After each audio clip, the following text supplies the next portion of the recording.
System alert. Beginning secure crime alert. Error. Employee. Error. Register.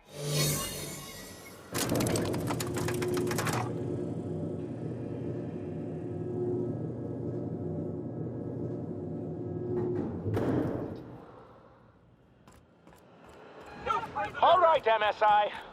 I'm not one for rousing speeches, but the captain needs our help. So get in there and fight!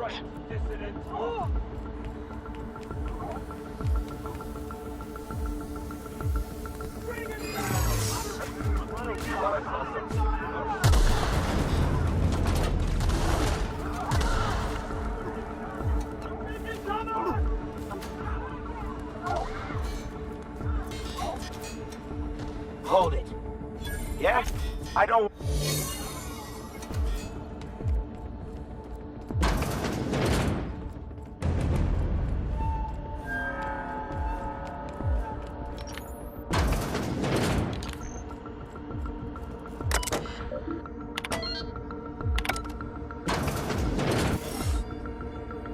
Well, look who it is. I'll be damned. I was prepping the studio. And the Wayward Doctor. Are you about done with your escapade? These days, I'm more interested in breaking them. Wouldn't mind taking a swing at yours. And the convicts. The vicar. You know, most people, once they're out of prison, don't seem keen on returning. Oh, I would go anywhere to see you fall, sir. When you go off and get yourself shot, try to avoid taking one to the face. Haven't you heard? Phineas is working for us now. It took some doing, but employing an efficient management strategy of putting our guns to his head. Yes, he is an extraordinarily obstinate fellow, isn't he? Fine, he isn't working for us per se, but that's between us. As far as my adoring citizens will know, we've turned a dangerous crackpot into a work... Oh yes, go on, wake them up, add more mouths to feed. That'll solve our starvation problems. I don't know what half-baked plans that simpleton in a lab coat has been leading you through, but it's... Let me ask you something, Captain. Have you at any point thought about not fucking up our entire society? I believe we could ask you the same. I'm making actual progress towards stabilization and recovery. You're just getting in the way. If I and my people can ride it out in luxury and happiness, yes, I would. I don't know if you've noticed, Captain, but Halcyon... I'll admit, there's no shortage of talent in the scientists and engineers there. Look, I'm not an unreasonable man. If you manage to storm the I can't exactly afford more havoc than you've already caused. Fine. If... I've got work to do.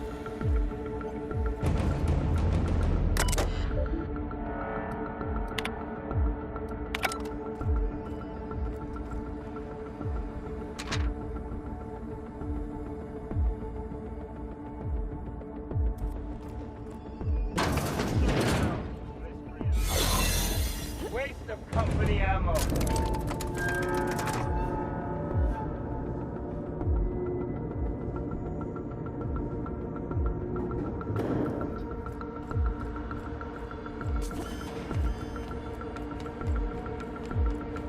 I don't see what the fuss is about a blasted lab coat.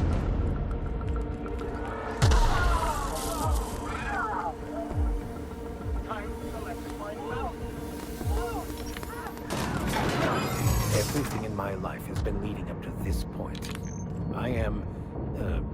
I believe I am ready for this. Hope you're right about this, Captain. Captain, you have an uncanny talent for complicating my life. I don't like being played. When you delivered Wells into my hands, I was operating under... You've disrupted the balance of power. You've upset the natural order of things. I'm afraid I can't do that. You have a flair for subtlety. If you'd worked for me, you would have been the greatest fixer Halcyon...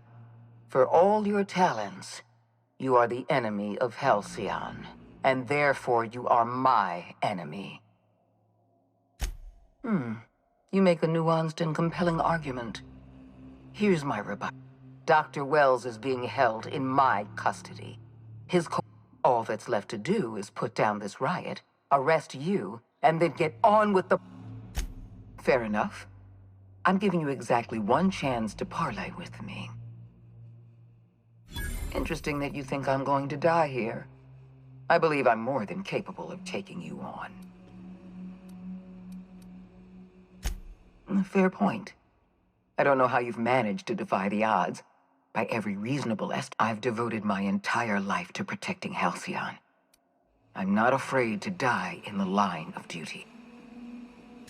Don't you think I know that? Yes, I made mistakes. You were always an unknown variable. I tried to recruit you, but you threw your lot in with that madman, Phineas Wells.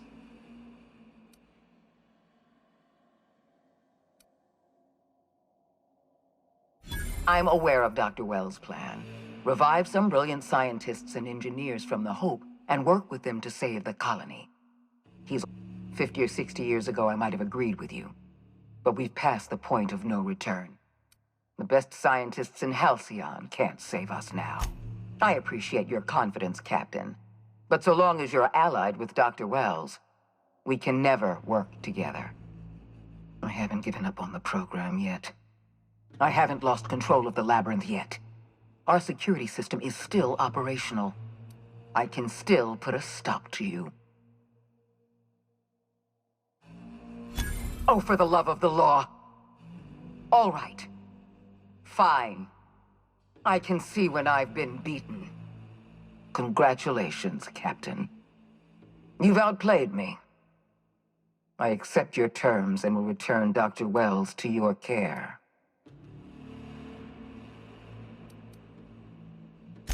We won't cross orbits again.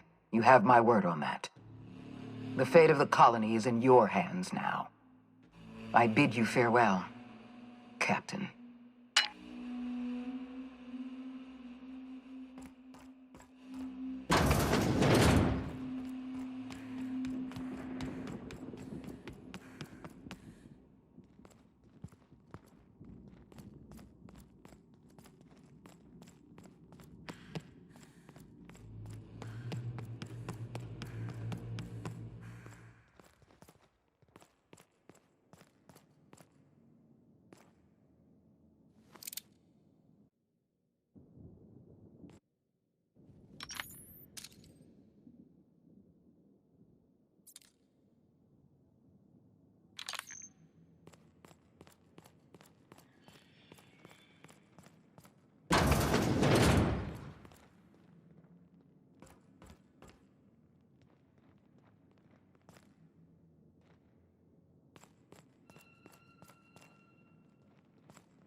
You don't know how glad I am to see you. You must have said something to get under Akande's skin. She's gone, and I don't think she's coming back. And you lunatic, you broke into the board's own fortress just to rescue one doddering old man.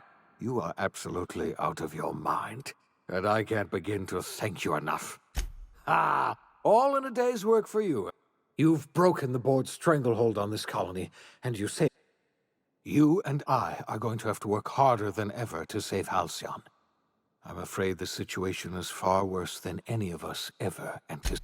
I would like nothing more than to celebrate this victory, but Earth has gone dark.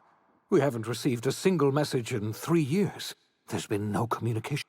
2 years ago, the Earth's Directorate's frigate disappeared on their way back to Earth. We don't know what they discovered when they arrived, or... They haven't exactly been hands-on around here anyway. So there's one less rubber stamp to worry about. Earth is humanity's home planet, Miss Fenhill. The psychological effects of losing our original home will be devastating. Earth is only an idea to us. But that idea is the bedrock the colony is built upon. If people were to find out it's gone dark, the shock could be too much to bear. I don't want to imagine what'll happen once news gets out. Let's just keep this between us for now. We're in serious trouble, my friend. Do you know what this means for Halcyon? We can't rely on Earth for support anymore. We've been cut loose. We're entirely on our own. Yes, certainly. I'll help however I can. I don't know what happened, but something must have gone horribly wrong. I don't know why Earth's gone silent. We have no connection back to Earth.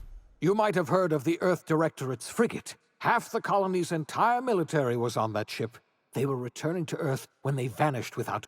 That was 2 years ago. We haven't heard a word from them since. Whatever happened to Earth... I wasn't trying to hide the truth from you, but after all you've done, I owe you an explanation. Yes, I experimented on the Hope's colonists. Each of my experiments ended in catastrophic failure.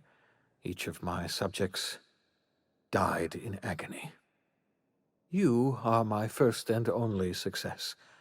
I didn't tell you about the others because I didn't want to burden you. My failures are my own to bear, not yours.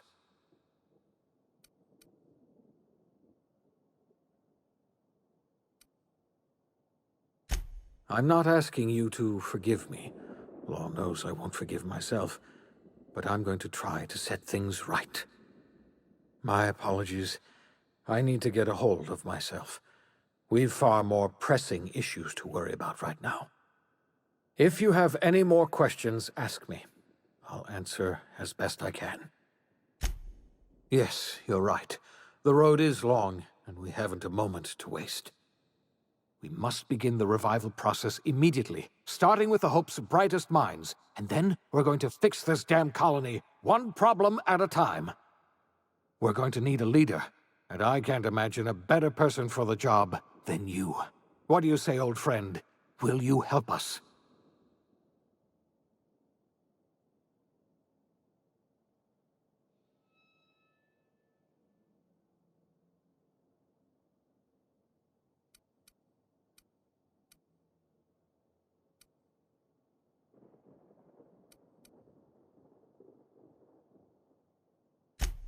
The chairman? I don't know why you let that heartless creature live, but I'll have to trust your judgment. When I revived you, I thought we were going to save this colony all by ourselves, but I was wrong. We can't save Halcyon on our own. We're all going to have to pull together, somehow. We are not a colony anymore. Our last connection to Earth has been severed. I don't know if we'll survive, but we're going to have to try our best.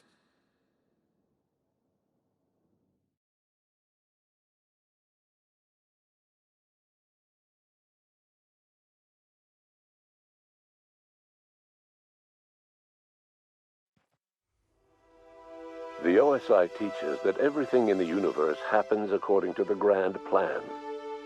But the stranger that arrived in Halcyon was an unplanned variable. From the moment she landed in Emerald Vale, her actions altered the course of history. The events on Tartarus brought about the end of the board's authority. But the board's mistakes would haunt the colony for decades to come. The damage they left behind would require the work of a generation to repair. Dr. Phineas Wells began reviving a handful of the Hope's colonists. Engineers, scientists, technicians, and intellectuals. They were among the brightest minds the Earth had ever sent out into the stars. The Hope scientists and engineers woke up in a colony descending headlong into total collapse.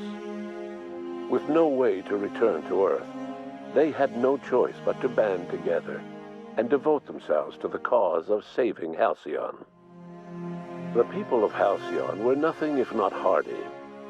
In the absence of the board's authority, many of the colony's settlements banded together with a single purpose in mind: survival. Life was especially hard in the years to come. Some towns dissolved by attrition and starvation, but most of them found a way to carry on. In the years to come, Halcyon was forced to reckon with its newfound freedom. The board was gone, and for better or worse, the colony was responsible for its own destiny. Sanjar's civil liberties and worker-centric policies were slow to catch on with the other corporations. But as Halcyon began its long, arduous journey toward recovery, many of Terra 2's smaller townships started adopting MSI's alternative corporate structure, and eventually became entirely self-sufficient.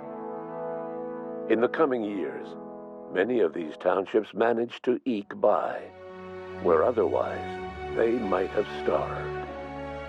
Consumed by paranoia, Lilia Hagen took Sublight Salvage in a controversial direction, openly accusing board officials of an extraterrestrial conspiracy.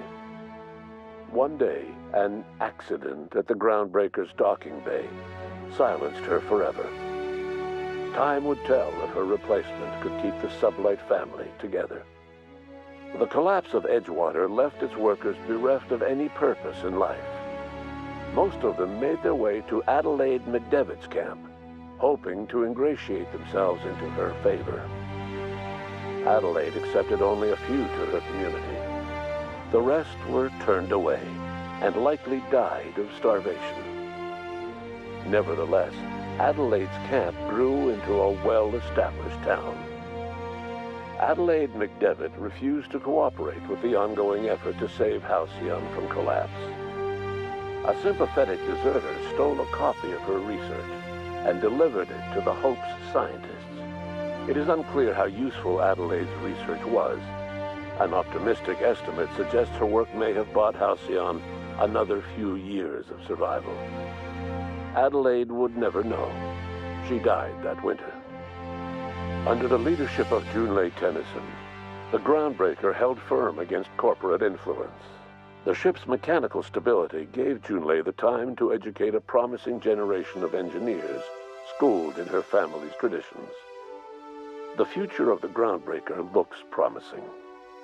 The rediscovery of the Hope and the abandonment of the Lifetime Employment Program forced Byzantium to come to terms with some uncomfortable realities about the state of Halcyon. While Byzantines were reluctant to surrender the luxuries they'd grown accustomed to, the board's diminished authority gave them little choice in the matter. Nearly everyone had to learn to make do with less. Some even had to get jobs. It was a dark time indeed.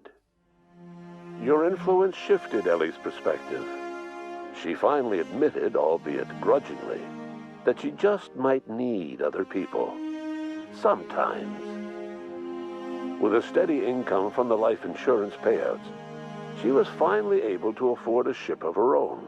She hired a small crew and flew supply missions to communities on the fringe. Some of them were even legal. Clyde Harlow and his gang of pirates never had the chance to go down in a blaze of defiance. The deteriorating state of the colony took its toll, and they fell into mutiny when their supplies ran low. Felix was not one of the crew killed in that mutiny. He disappeared, only to reappear a few months later in Terra 2, looking to help the effort to save Halcyon. He was given a job hauling boxes for a local laboratory. As much as he enjoyed his adventures aboard the Unreliable, the vicar, known as Max, eventually decided that it was time to move on, to live out the life he had sought so long to create. He knew there were many in the colony who carried burdens much worse than the ones he had struggled with, and he devoted himself to easing their suffering wherever he could. He only ever took up arms again to defend the defenseless.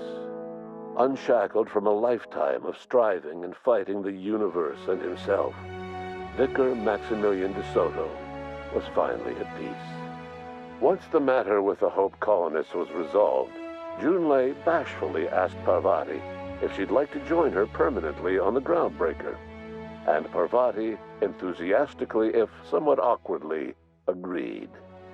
The stories of her adventures spread across the colony, and Parvati soon found herself the center of attention.